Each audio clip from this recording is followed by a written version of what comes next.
Hello and welcome to Four Wheel Reviews. If you've been looking, you know that the Kia Telluride is a very difficult vehicle to acquire. This video is going to be a little bit of a buyer's guide for prospective Telluride owners. And when I say buyer's guide, I'm talking about the process of finding and purchasing one, not a comparison of trims or options. If you've already ordered a Telluride, you're definitely going to want to watch. Wait times are tremendous for this vehicle, and you may learn some things that could really make you rethink where and how you're going to get that vehicle. So stick around. I'll talk about why I think your chances of getting into a Telluride quickly are better than they've been in a while. I'll also talk about the steps you can take to shorten your wait time if you order a Telluride, and some of these tips may apply to any new vehicle purchase if you're in an order and wait situation. There's no silver bullet in this video. It's rather comprehensive, and I think the totality of the information gives you the direction you need to make your search for this vehicle more efficient. With wait times that can be over a year, any time savings can be significant. Now, there's a lot of info in this video, and I want to make sure I present it as clearly as possible and not leave anything out, so it's going to be a benefit to everyone for me to voice over some stock footage rather than trying to film a talking head video. This way, you get to stare at the Telluride instead of me, which seems like it would be preferable. A little background, I'm the owner of a 2021 Telluride. I've been following the Telluride closely since it arrived in early 2019. I've gone through the process of buying, and I've helped others to get their Tellurides. I've also heard many path to ownership stories. And over the years, I've learned a lot about the ordering process and have noticed some trends that may help you shorten your wait time if you're in the market for a Telluride. I think with some legwork and some luck, early in the model year is your best opportunity to get one with little or no wait. Let me get this out of the way to start. I'm not guaranteeing anything here. This is my perspective as someone who's been in and around this market for a few years. I'm not, nor have I ever been associated with a Kia dealer, and Kia could make changes to how they process orders. There are variations in how dealers operate, and any of that can change at any time. There's not going to be any commentary on the vehicle itself or the pricing. There are plenty of great videos out there that talk about this vehicle. I want to talk about the buying experience and give you information to point you in the right direction. I'd like to start with a quick background on the Telluride's production history, and this will explain why the Telluride has been so hard to get outside of maybe the first month it was available, and why you're not likely to ever see dealer lots flooded with Tellurides, even if vehicle inventories in the industry return to pre-2020 levels. When Kia introduced the Telluride, they were and still are a growing company. In my opinion, at the time of launch, they had not built a vehicle that rivaled the quality and execution of the Telluride. And it's safe to say Kia's sales expectations were tempered. The hope was to sell 40,000 units in the first year, and it didn't take long for Kia to see that they had something special on their hands. To their credit, they were able to adapt rather quickly and expand their production. They're now able to produce roughly 100,000 Tellurides a year, give or take. Another thing that caught Kia off guard was what options buyers in this segment wanted. Kia forever had leaned on their low trims as their volume sellers. Their buyers seemed to be attracted to the value of Kia, particularly with their vans and SUVs. If a buyer wanted luxury, they were often looking elsewhere. But in the mid-sized three-row segment, a hot market, buyers are looking for more. This forced a shift in what trims and volumes Kia planned to produce. The demand for the SX trim was and is still hot, and Kia has responded by allocating more production capacity for the higher trims. Now, here's the big thing that makes the Telluride so hard to get. It's not the pandemic, supply chain issues, or the chip shortage. We can't ignore those things. They do have an impact.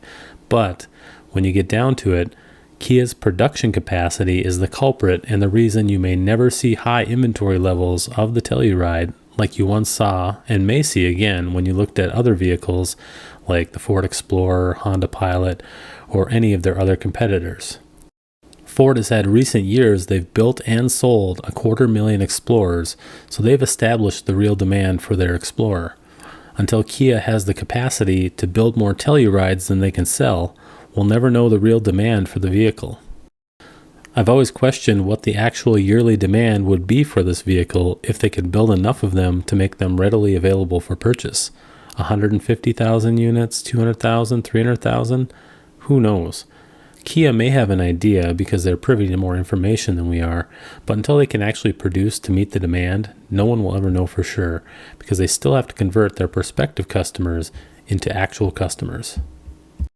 Now that we've talked a little bit about the production history of the Telluride, let's get a common misconception out of the way and talk about placing an order. Let's say you walk into a dealership to place an order. Likely, you're going to hear from your contact about the wait time. It's going to be one of the first expectations the dealership is going to want to establish.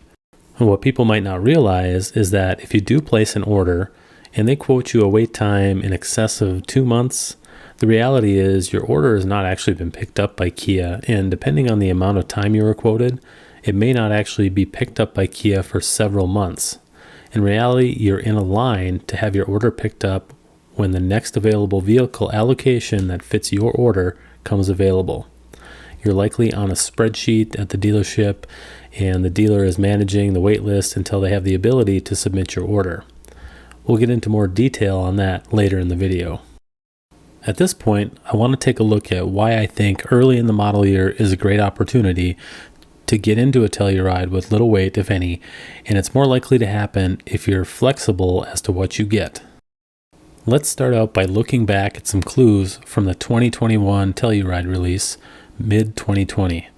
By the time the Telluride was released for the 21 model year, there were already waiting lists just as there are today. But for 21, Kia debuted the NIGHTFALL package as well as a new color, Wolf Gray. And what we saw at the beginning of the production run was a large number of NIGHTFALLs being produced, and a bunch of those were Wolf Gray. Now remember earlier when I talked about the waiting lists? Well, the majority of the vehicles being built alongside those first NIGHTFALLs were customer orders that were placed months prior. Very few customers, if any, were actually able to place an order from one of those NIGHTFALLs that came early in the model year, as Kia didn't release much information about them until right before they started to manufacture them. So what happened with the early NIGHTFALLs is that they were just allocated to dealerships without customers tied to them. That meant dealers were able to do what they pleased with these vehicles. This resulted in a rather unexpected shakeup as far as what was available on the market. You had some customers waiting on orders who decided they wanted a NIGHTFALL now instead of what they had ordered, and adjusted their plans in some shape or form, and dealers were receiving extra inventory as well. So at that time, I was hearing of more and more people just walking into dealerships and driving a Telluride home that day. They were able to swoop in and pick up a NIGHTFALL that was in stock simply because they were available, and the customer happened to be in the right place at the right time. Now let's look at the current situation. It sure looks a lot like what happened with the 21 model year. There are new packages, new colors, and the appearance has changed quite a bit. Opinions about the styling are mixed, and people who may have been waiting 6, 8, 12 months aren't going to be getting the same vehicle that they ordered months ago. Pricing and options have changed a bit as well. Actually, pricing has increased substantially when you compare it to the year-over-year price increases we've seen with prior model years. Alright, let's consider all that information and talk about a number of scenarios that could lead to an abundance of 23 Tellurides coming available in the near future. I'm building my case here, so once I discuss the variables, I'll tell you how I would suggest moving forward. First, let's talk about the new colors, packages, and styling, and how they factor into the equation. Again, many customers whose vehicles are being built alongside these new colors and packages likely place their orders many months in advance, prior to finding out about the changes for 2023. Now, to a certain extent, customer orders will be easily converted as the trim levels mostly line up from 22 to 23, and the X-Line and X-Pro replace the NIGHTFALL with a similar vibe. But there will be customers who do not like the changes, do not like the price increases, or may want something completely different than what they ordered now that they have the information about the changes for 23. An example of that would be like how the sunroof is now an option on the S-Trim, meaning an additional charge for that on top of an already increasing price. So if there were ever a time where we could see customers backing out of orders in larger numbers, you would figure that time would be early in the model year. This presents an opportunity to get proactive and hopefully get lucky. Regarding the new colors and trims, one would expect that with Kia wanting to push the new colors and packages they've been advertising the past few months, we would see dealers getting allocations in the new colors and with the new packages available that aren't tied to a particular customer. Again, this could shake things up like it did in 2020 with the 21 model year. I'd expect to see some available units in new colors hitting dealer lots since they haven't really been orderable, and the SX X Pro in blue has been featured in all the ads leading up to the release of the 23. So you've got all this information. Now what do you do with it? Well, earlier I talked about the dealer allocations and how with those units, the dealers are given carte blanche. So let's say a dealer has 3 blue X lines coming in that aren't tied to any customers.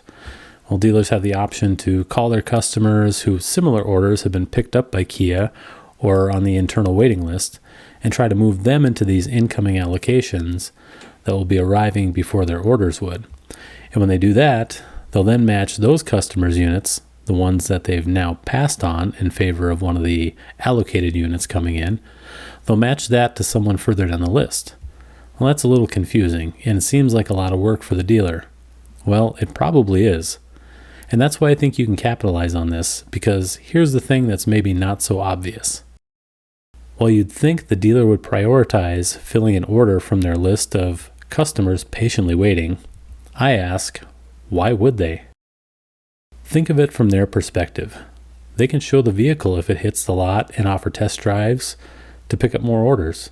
And if a customer is on a waiting list, likely with a deposit, it's more likely than not that you're going to sell them a car. So why not, if you have an extra unit coming in, or someone does back out, why not sell that unit to someone off the street? The person on the waiting list is just about a guaranteed sale, and they're not privy to the waiting list. They're none the wiser and would have no way of knowing that any given car on the lot was not earmarked for the particular customer who drove away in it. It basically equates to an extra sale for the dealer, a customer who was out kicking tires and ultimately may have gone out and bought something else, but asked about a unit on the lot, found out it was available, and impulsively bought it. Remember those days? The car market used to thrive on impulse when inventories were high. So here's how you get lucky.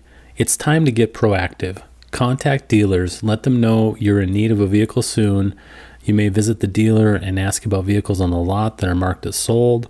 Often they come off the truck in numbers, and it takes a little time to get them inspected and prepped, so they sit marked as sold for a few days. It may also take a customer a few days to get to the dealer to take delivery, as the majority are basically given no advanced warning their vehicle is coming in. So ask about a particular unit that you like, and ask the salesman if they'd call you if it were to come available for some reason. Deliveries are often regular. You can figure out when they come in and time this out. These methods aren't guaranteed, but depending on the dealer's philosophy, you may get an opportunity. They may inform you about another vehicle that comes available. People are ordering these things, waiting until they come in, and then test driving them for the first time. Not everyone's a buyer in that situation. Some will just pass on the vehicle. This means opportunity for you. As the old saying goes, you don't know if you don't try. I've heard so many stories of 2021 NIGHTFALL owners who the Telluride wasn't even on their radar, but saw one at the dealership just driving by and ended up driving it home. The same thing is happening right now as I'm making this video.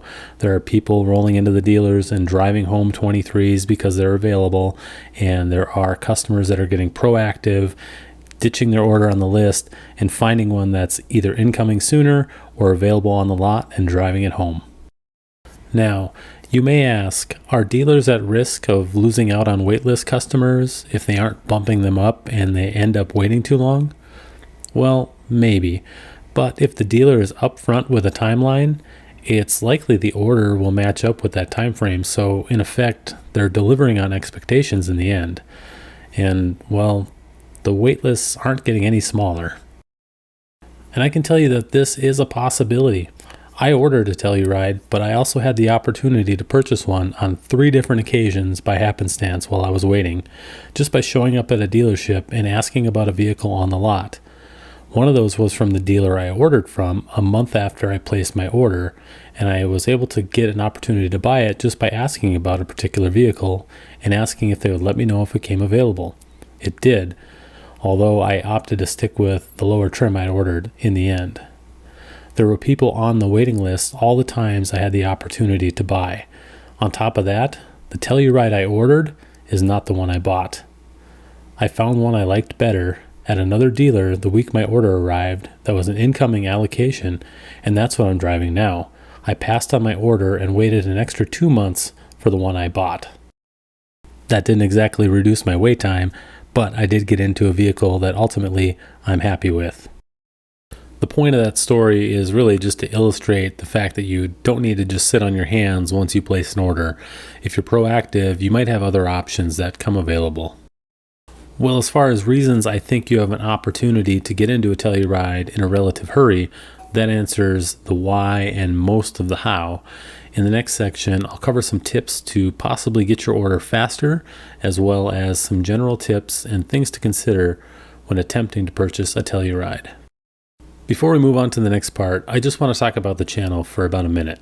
I hope you'll watch this part, but skip ahead if you please. If you find any value in this or any of my other videos, please consider subscribing, liking the video, and sharing with others who you may know who may be interested. Aside from showing YouTube that others may be interested in this content, it helps me in showing that I have an audience and may open some doors for me to get access to some vehicles to review for you in the future. I also want to say thank you to the new subscribers. The channel has grown quite a bit recently. I really appreciate you guys. Thanks for watching thus far, and stay tuned for more Telluride content. I'm likely going to do a long-term review on my 21, as well as a video on some of the outside-of-the-box hacks that have improved my Telluride that can also apply to other vehicles. We're also going to get my Telluride and some other vehicles out in the snow this winter and talk about how they perform in the cold. And it gets cold here. Well, let's get back to it. The biggest thing you can do to shorten your wait time is identify a dealer or two to work with. Your choice of dealer can dramatically impact your wait time. So how do you pick a dealer? Well, this is where you need to work to educate yourself.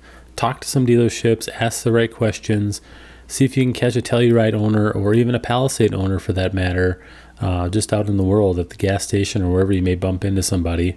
And check out the online forums. There's a wealth of information on there. Let's talk about some of those questions that you're going to want to ask the dealer, and they basically relate to the amount of volume that the dealership gets, what their wait list looks like, and the amount of time they would estimate for delivery. So as far as my commentary on dealer questions, I'm talking strictly about wait times here. I'm not factoring in pricing or your experiences with a particular dealer, which will likely factor into your decision-making process. There's a lot that goes into the wait times at a particular dealership. First of all, every dealer gets a different amount of cars based on a number of factors. This is an area where I can honestly say I don't know all of the exact details of how the allocations work, but for the sake of example, I'll offer up a couple of hypotheticals for you to consider so you can be thorough in asking questions when it comes time to start talking with dealers. There may be 2 or more dealers in your general vicinity, and the difference in volume can be staggering. In rural states like North Dakota, South Dakota, Montana, which combine for 8 total Kia dealerships, the volume of some of the smaller dealers can mean extremely long wait times. Take North Dakota for example. There are only 3 dealers, and the high volume dealer can get more than double the vehicles per month than the other 2 dealerships get combined. Now that's just an example, but the same thing holds true throughout the United States. So speaking in generalities, if dealer A has a waiting list of 50 people and dealer B has a waiting list of 150 people, you would figure dealer A would be the one to order from, right? Well, that's not necessarily true. If dealer A only gets 5 Tellurides a month and dealer B gets 25 Tellurides a month, the wait could be 10 months at dealer A versus 6 months at dealer B. Now, that's a very broad assumption and it's not 100% accurate. as there are more factors that come into play, such as trim and front-wheel drive versus all-wheel drive. Dealers may get front-wheel drive allocations in snowy areas, and with few takers in those climates, if you choose to order front-wheel drive, you may be the only one waiting and be first on the list. I've heard of this happening like in the Colorado area. Trim also plays a big factor. Dealers can be allocated different numbers of different trims.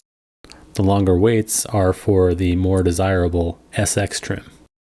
If you're willing to order a lower trim, the waiting list may be much smaller, or the number allocated to the dealer monthly may be greater, meaning they will blow through that list much faster than the wait list for the SX trim. So let's go back to our assumptions with dealers A and B, with A getting 5 cars per month and B getting 25. Now let's say you're in the market for an LX trim and all-wheel drive, and let's say that of dealer A's allocations, 1 per month is for the LX, and at dealer B, they receive 4 LXs per month. Again, it's a math game. If you're third on the list for an LX at dealer A, you're looking at a 3-month wait until your order is picked up. If you're 5th on the list at dealer B, your order could be picked up after the 4 orders ahead of you have theirs picked up at the next available ordering interval. You'd then be first in line the following month. Those variables can be applied in any number of configurations, and it's going to vary greatly by region and dealership. So that's where you come in, by asking questions about allocations and trims and how they relate to availability. If you get some straight shooting dealers, you can then do the math and figure out what you want to order, from where, and determine what the wait times will look like.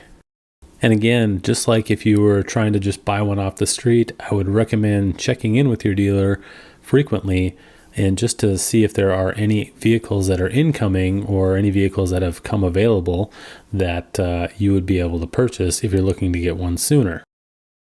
I wouldn't recommend endlessly pestering your salesperson, but checking in with them on a regular basis will let them know that you are a serious buyer. You're looking to move on a vehicle as soon as one comes available. I will mention as well that your willingness to travel may open up your options a bit. This is something to consider, particularly if dealers in your area are selling at substantial markups. Shipping is an option, and costs can run in the $1,000 range, give or take, depending on distance. So having one shipped for $1,000 that you bought at MSRP can be a deal compared to paying $5,000 in markup locally.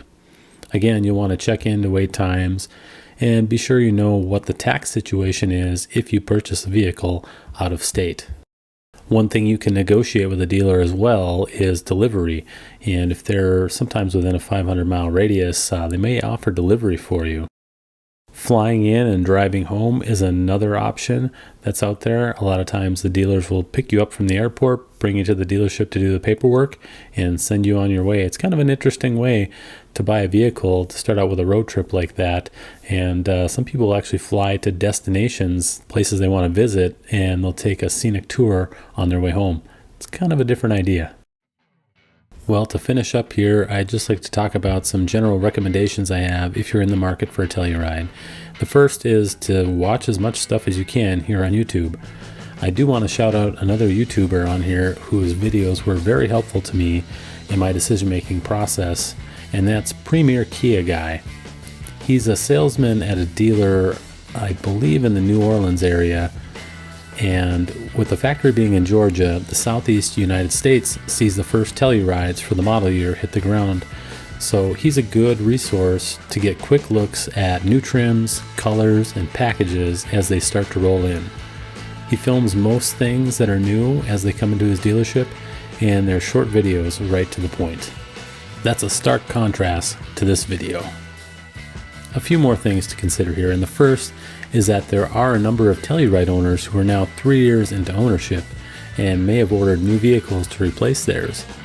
Keep an eye out for used units in the coming months, with new vehicle inventories rising a bit and rising interest rates causing a little bit of a dip in used vehicle prices. A good used unit may be something to consider. Piggybacking off of that thought, another option is to work multiple deals if you have the means. If you can order with no deposit or a reasonable refundable deposit, Perhaps consider a couple of orders from multiple dealers and pick the one that comes the fastest. If you have the means, you could also pick one up used and drive it for the time you're waiting for a new one. That's a bit of a gamble nowadays as far as pricing and possible depreciation are concerned, but that's for you to decide based on your situation. The 23s will drive the same, and you could consider it to be an extended test drive. Well, when my other Telluride content is up, I will link it here. Until then, check out some of my other videos. Best of luck to you. I thank you for watching and for your support. I hope to see you next time.